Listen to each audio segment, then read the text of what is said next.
পাঠকের নতুন বইয়ের ঘ্রাণের অপেক্ষা শেষ। কাল শুরু হচ্ছে অমর একুশে গ্রন্থমেলা। পরিবর্তনের বাংলাদেশে সবকিছুতে এসেছে সংস্কার, নতুনত্ব। প্রাণের বইমেলাতেও লেগেছে সেই হাওয়া। জুলাই গণঅভ্যুত্থানকে প্রাধান্য দিয়ে সাজানো হয়েছে মেলা প্রাঙ্গণ। লেখকদের লেখনীতেও গুরুত্ব পাবে বিপ্লব আর ত্যাগের গল্প।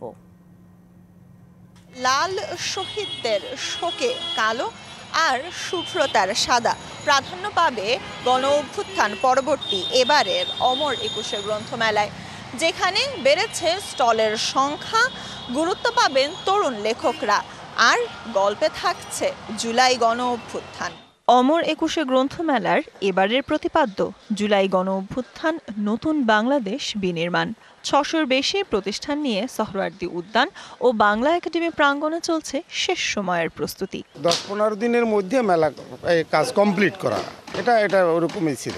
গতি ভালো, কাজের গতি ভালো। আপনার প্রায় ৭৫% কাজ প্রায় শেষ আর কি। ১ তারিখ থেকে আমরা কন্টিনিউ করতে পারবো, সমস্যা নেই। বই প্রেমীদের পাশাপাশি লেখক প্রকাশকরাও তাদের বই পাঠকদের হাতে তুলে দিতে ব্যস্ত সময় পার করছেন। 20% বই দেখা যাচ্ছে, আমরা আরও কিছু নতুন বই করছি, তো যার কারণে মেলার যে ৫-৬ তারিখ লেগে যেতে পারে বাকিগুলো আসতে, কিন্তু আমার 80% বই আমার এই ৩১ তারিখের ভেতরেই চলে আসবে।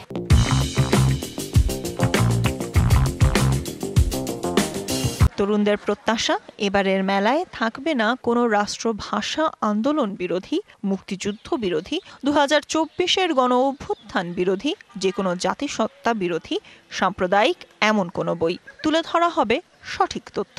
এবার যেন সামষ্টিকভাবে যাদের এদেশে অবদান আছে প্রত্যেককে যেন এভাবে ঢুকানো হয়। শিক্ষার্থীদের পয়েন্ট অফ ভিউ থেকে তারা দেখতে পারবেন আসলে জুলাই অভ্যুত্থানটা কেন হয়েছিল এবং কেন এটা আমাদের দেশের জন্য খুব বেশি জরুরি ছিল। তো যারা নতুন প্রজন্ম যারা আছে তারা যাতে ভালো কিছু শিখুক, এমনকি সত্যটা শিখুক, ভালো খারাপ ওইটা পরে সত্যটা জানুক। তরুণ লেখক এবং প্রকাশকরাও পাবেন এবার বিশেষ গুরুত্ব। জুলাই গণ অভ্যুত্থানের পরে মানুষের মধ্যে একটা পরিবর্তনের আকাঙ্ক্ষা জেগেছে। মানুষ একটা ভালো বাংলাদেশ চাচ্ছে।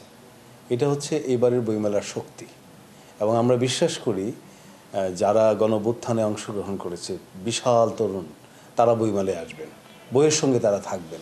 বহু প্রকাশক যারা অনেক দিন ধরে বইমেলায় আসতে পারেননি কিংবা আসার প্রয়োজন বোধ করেননি, এই ধরনের বহু প্রকাশক এবার অনেকেই প্রথমবারের মতো একটা বড় অংশ বইমেলায় অংশগ্রহণ করতে যাচ্ছেন, এবং আমরা আশা করছি যে সবার অংশগ্রহণে বইমেলা খুব সুন্দরভাবে হবে। প্রতিবারের মতো এবারের মেলায়ও থাকছে নতুন বই উন্মোচন মঞ্চ, লেখক বলছি মঞ্চ, লিটল ম্যাগ, শিশু মঞ্চ ও সিসিমপুরের আয়োজন। প্রতিদিন বিকেল ৩টা থেকে রাত ৯টা পর্যন্ত এবং ছুটির দিনে বেলা ১১টা থেকে রাত ৯টা পর্যন্ত চলবে বইমেলা। Sultana Swarna, DBC news, Dhaka.